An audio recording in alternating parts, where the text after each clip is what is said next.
He was truly an entrepreneur.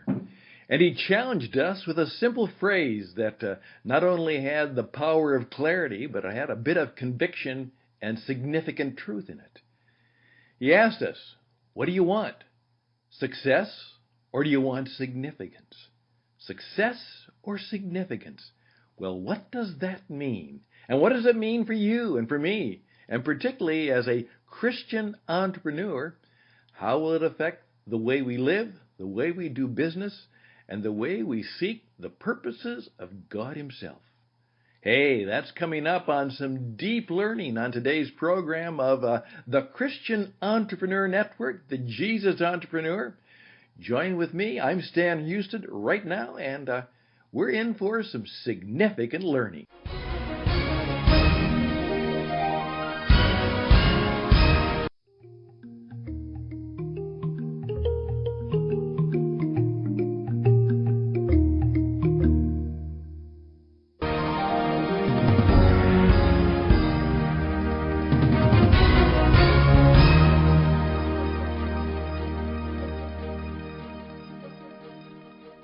Indeed, and welcome back. I'm Stan Houston. I'm the founder of the Christian Entrepreneur Network, along with a variety of people who are now joining us.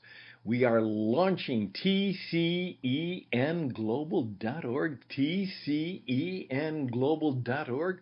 We'll be connecting with many of you as the long-anticipated vision of our website, our web stage, our continuing radio program here called The Jesus Entrepreneur, and a number of other projects, including a small book which is simply called, Fully Alive.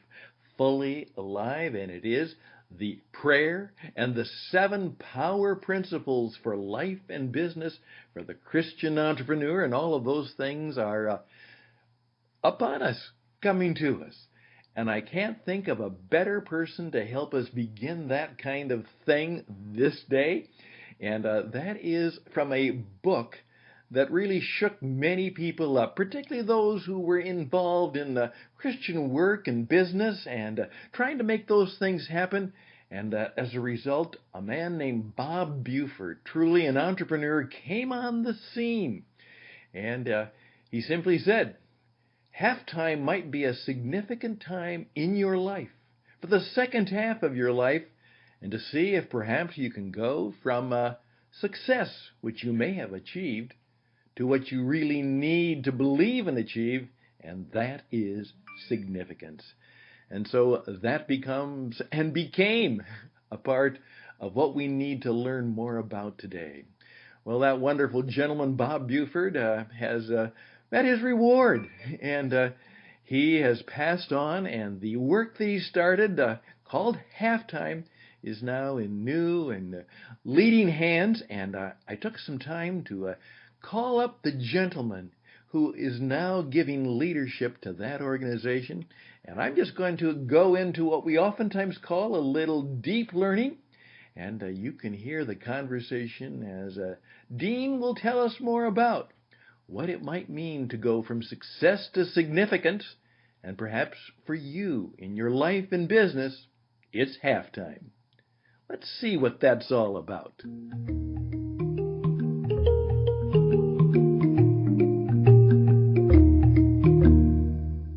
Well, as promised, from time to time, we take a little time out and I shut up. Some of you say, great, Stan, we're glad when you shut up for a while. And we do a little deep learning from other people. And today I have a man who actually works for an organization that had a real impact on my life some time ago. And it obviously had something to do with his life. And so Dean Niewolny, welcome to the Jesus Entrepreneur. Stan, thanks for having me. Thank you. Well, I heard about Bob Buford before he became famous. Yeah. and obviously, for many people, he has significantly impacted their life. Just like Billy Graham impacted millions of people, I would say that Bob Buford impacted at least thousands, maybe millions too. And you're one of those. So, Dean, you know what we do? We just say, hey, it's your turn in your town, and you're from Dallas, right? Yeah, I am from Dallas now. I grew up in Wisconsin, but I live in Dallas now. Okay, it's your turn in Dallas, Texas, and you're on the air, my friend. Tell us your story and help us learn something that might help our lives. Go. Oh, thanks, Stan. Well, first of all, thank you for having me on. I'll share a little bit of how I ended up at halftime. I grew up in Wisconsin, and we had a great family. We had my mom and dad were always there, and I had two sisters. But we didn't have a lot of wealth. And one of the things that was instilled in me at a very young age was that we would always look at, quote unquote, the folks on the other side of the tracks and how much wealth they had, and look at the Ericksons or look at the Smiths. Mm-hmm. And as a young boy, I remember thinking to myself, you know what, when I grow up, I want to be like the Ericksons and the Smiths. Sure. So my dream at a very young age was to be those folks on the other side of the tracks, because, Stan, I thought if I had wealth and I had material possessions and all of those things, that it would bring me happiness and joy. I went through my younger years and started to get into college and then went out into the marketplace. My goal was one thing, and that was, how can I make as much money as possible so I can buy all these toys that supposedly are going to bring me a bunch of happiness? So you were one of those original show me the money guys, huh? Show me the money, and I'm one of the originals, you know, the guy with the most toys at the end wins, if you remember that sure. line. So at a young age, when I was 23, I decided to get into the financial services industry, and I went in and started with Merrill Lynch and then worked with a number of financial firms over the next 23 years, and I was successful at doing what I set out to do, and that was to go out and make a lot of money and accumulate material possessions. What was shocking to me was that they didn't bring me joy, and actually they brought me the opposite. They brought me a lot of anxiety and stress and unsettledness more than anything else. And what ended up happening in the middle 1990s is I was introduced to this gentleman named Bob Buford. He was being interviewed at a church I was at, and he was talking about this book, Halftime, Going from Success to Significance. Yes. I thought to myself, well, that's great for Bob and all his friends, but for me, I want to continue to accumulate things and make money because, again, I thought it would bring me a lot of happiness. I went through a very trying period of life in 1994. I was married and went through a divorce. Yep. And I dedicated my life at that time to Christ through a variety of different introductions. I was reintroduced to Christ, if you will, and attended Willow Creek Community Church up in Chicago. Sure. Yeah, and Bill Hybels at the time was interviewing Bob Buford, and like I said, he was talking about this idea of going from success to significance, but I wasn't ready yet. And what I found out over the next few years is that interview with Bob stuck in my mind. This whole idea of figuring out how can I live a life of significance, and really how can I focus on others to make others better and build into others instead of focusing all my time and energy on myself. Well, fast forward to 2006, I was sitting in the 40th floor office building in downtown Chicago in the Mercantile Exchange building, and I was looking out the window thinking, I should be the happiest person on earth. I have a great relationship with Christ. I have a beautiful wife. I have 2 great kids. I have all these material possessions and stuff. But I finally looked out the window, Stan, and I said, God, there has to be more to life than this. There just has to be more to life than this. And what I realized at that point is I was spending all my time focusing on myself and not focusing on others. And when I look back to that period of time, I call it my season of smoldering discontent. What a wonderful line. Yep. Yeah, it just, you know, a lot of men and women want to live this life of success and accumulate material possessions and wealth. And then they get to that point and they're like, is this all there is? I mean, there has to be more to life than this. So that began a journey for me, Stan, in 2006. Ironically, my boss asked if I'd be part of a Bible study, and I said, what are we studying? And he said, we're going to study this book, Halftime. I said, perfect. I heard that gentleman get interviewed. I read the book 2 or 3 times. And at that point, I decided I wanted to figure out what God's plan was for my life as I was moving forward. Mm-hmm. What I found interesting is that Halftime had a program in Dallas, Texas, that you could go through, and I went to that program, and I met Bob Buford, and I said to him, I remember you getting interviewed at Willow Creek, and we had a nice small chat, and then as we went on over the next 2 days, as I continued on in the program, he said a few things that were pretty profound for me. Number one, he said, Dean, it's not going from success to significance. It's really going from success to significance to ultimate surrender. And Stan, I said to myself, surrender. Wow. What in the world does that mean? I'm used to controlling things. I want to do things my way. I'm a type A personality. But surrender, I remember that. The second thing he said is, I believe there's going to be an audit at the end of your life, and there's only going to be 2 questions. Number one, what did you do with Jesus?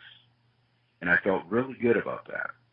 The second question was, what did you do with the gifts that I've given you? And at that point, he shared Ephesians 2:10. We are God's handiwork, created in Christ Jesus to do good works, which God prepared in advance for us to do.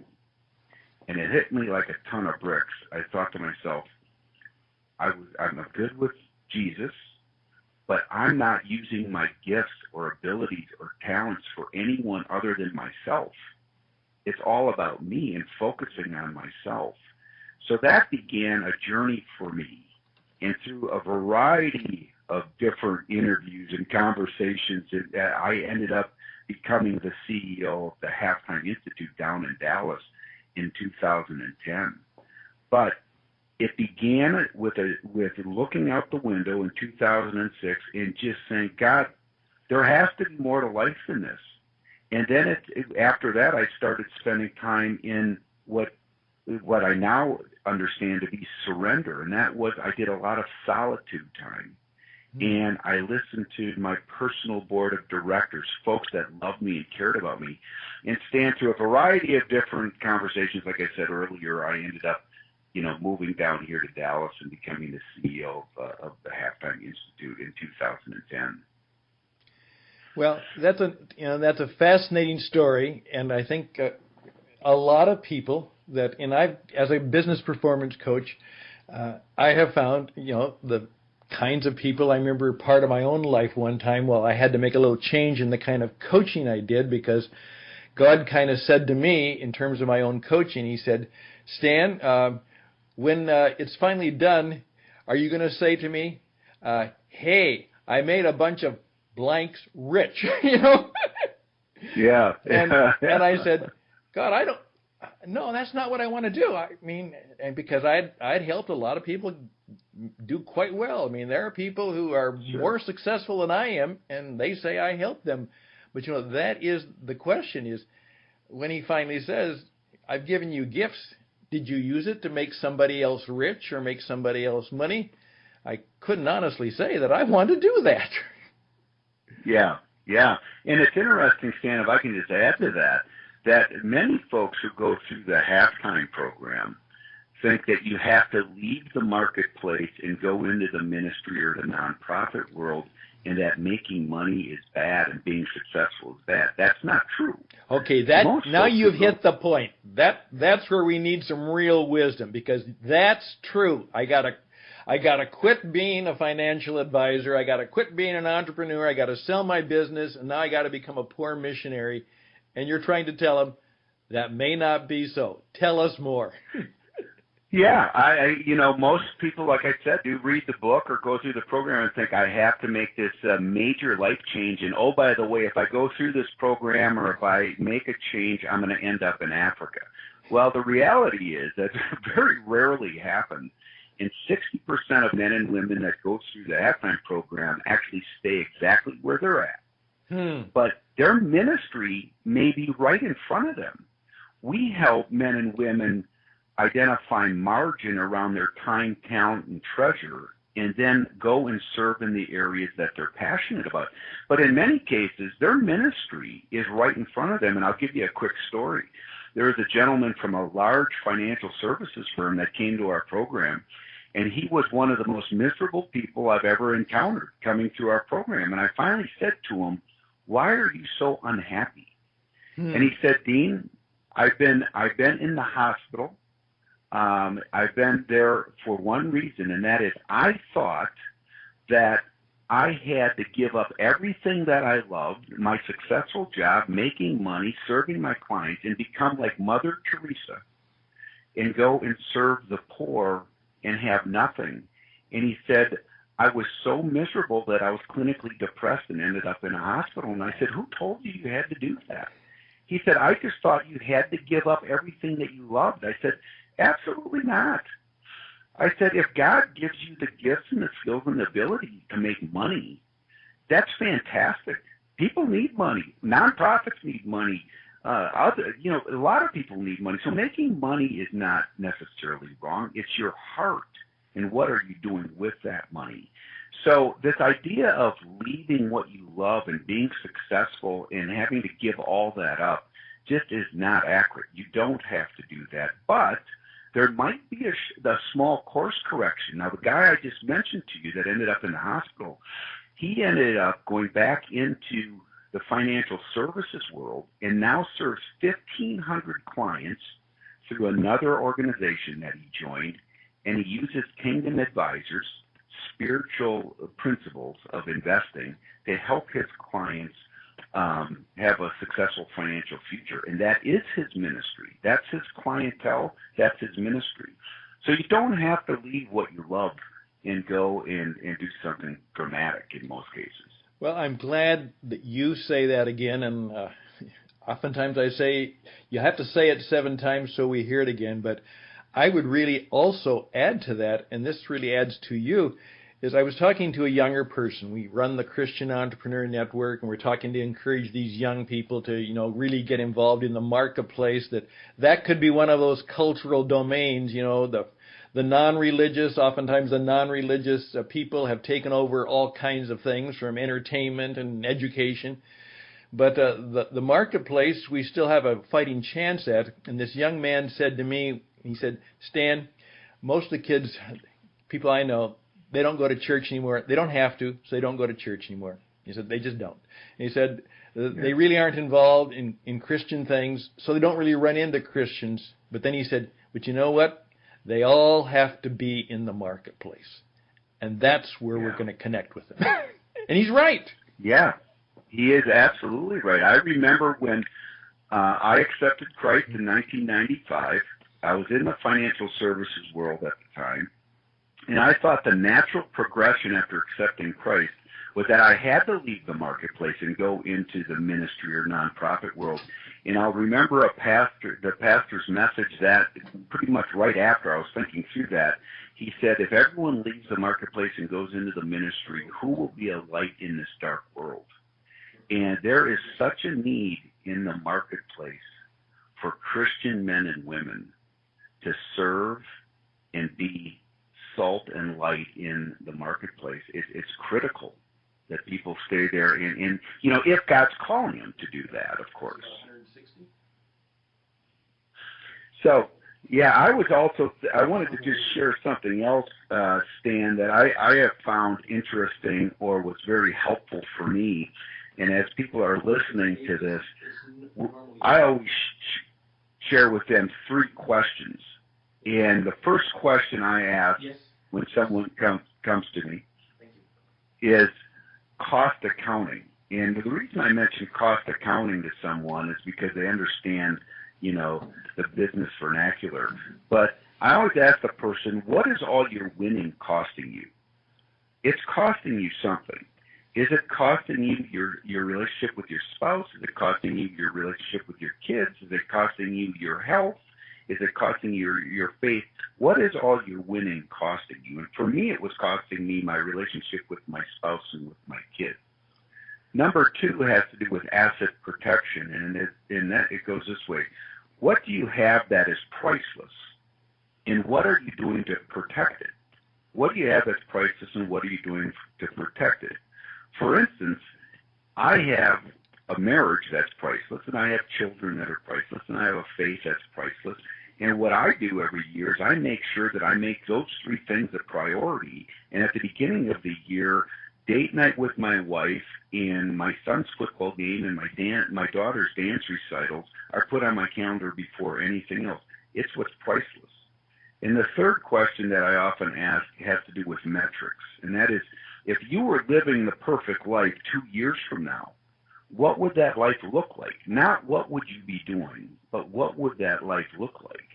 And for me and for my wife and family, it's that my wife and I are living out our Ephesians 2:10 calling, that we're more in love than we ever have been. Our kids have high self-esteem, that we're healthy in other things. But for you, it may be different. But those 3 questions get men and women to really start thinking about their life and where they're at. So they're important to think through. Truly, usually halftime questions, for sure. Hey, Dean, this has been great. We'd like to have you back on a more of a regular basis. Could perhaps that happen from time to time? You've turned into a teacher. Yeah, I'd love it. I'd love it, Stan. You bet. Well, first of all, again, thank you for that. And like I always say, tell us something we don't know, and you certainly did that. And I really appreciate those 3 questions. As I would say to everybody, this is on-demand radio, so you can go back and play it again. And take some thought on those questions. Okay, and they all of a sudden decide they need to talk to the teacher, or they need some help, or they'd like to learn more about halftime. Hey, man, you're in the financial services. You used to pitch people. It's time for your pitch. Let's go. Well, first of all, if you want to reach out to Halftime, you can go to halftimeinstitute.org, halftimeinstitute.org, and that is our website. Or you can call us at 855-2nd-half, 855, the number 2, ND, half. And you can reach out to any of us, and you can ask for me if you'd like to chat with me. I'll gladly do that. So feel free to reach out to us. Isn't that something? The CEO says he'll take your call personally. How about that? I'd love it. I'd love it. Okay. Hey, Dean, thank you very, very much. We'll be in touch. By the way, all of this comes to you from the Christian Entrepreneur Network, the Jesus Entrepreneur. We're trying to get a whole tribe of them. And perhaps my friend Dean and his colleagues at Halftime can help you make some of those steps to actually live that way, live out your calling, live out your gifts. Thank you very much, Dean. We really appreciate your time. Thank you, Stan.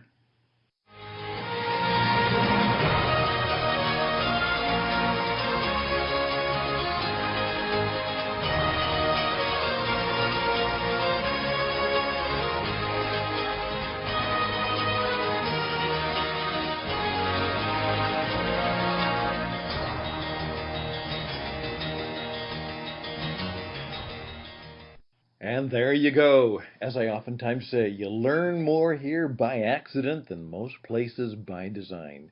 So that happened today, and thank you, Dean. We really appreciate that. And he has agreed perhaps to be kind of a regular contributor here to help us truly keep pressing on, forgetting what is behind. You know, that kind of past. Now we're into other stages of our life and business. Forgetting what is behind, we look toward the future and we press toward the mark of the high calling of God's significance in our lives. We hopefully will do a bit of that from time to time. I'm Stan Houston. Once again, tcenglobal.org, tcenglobal.org. We hope that you will join us, particularly on the Christian Entrepreneur Network and this little program simply called We're Hoping to Build a Tribe of Jesus Entrepreneurs Around the World that will impact the marketplace significantly, and hopefully the commercial culture of the world will have at its center someday the very master entrepreneur himself. That's a high calling. Let's see if we can make it happen. Thank you so much. All the best and blessings. We'll be back. Stay in touch. Stay in tune. And why don't you make a contribution yourself? Give me a call, 520-664-7002. Tell me something that you might have that we could use as a contribution to the people in the network. RadioEdge77@gmail.com. RadioEdge77@gmail.com. Best and blessings. Bye for now.